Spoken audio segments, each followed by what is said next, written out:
All right, quick tips about supporting and healing from Lyme disease because I think too many individuals are struggling with this without any answers. Now remember, Lyme disease started with a bacterial infection, but long-term symptoms are due to chronic viral infections because remember, bacterial infections do not cause neurological symptoms, viral infections do.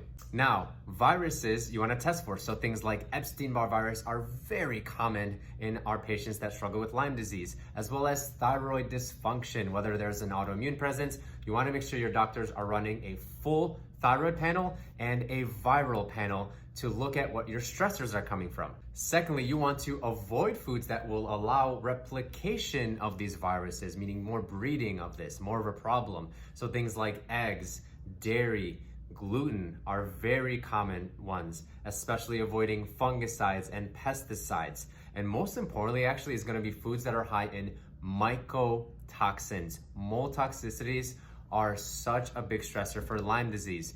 So you want to make sure you're avoiding things like peanuts, processed cheeses like mentioned, beer, wine as well, processed soybeans, processed sugars, all things mentioned, and then get a mold test to find out what form of mold toxicities that your body's dealing with. And lastly, these patients are usually not getting the right nutritional guidance to support their lymphatic system drainage because if we're not pooping every day, twice a day, if we're not sweating and hitting that sauna and peeing the way we're meant to, then of course we're always going to struggle with a recirculation of viral overloads, toxins, and all of these molds as well. So make sure you're asking your doctors for this. If you need some testing guidance, you have any questions, comment down below or message us. We would love to help you guys.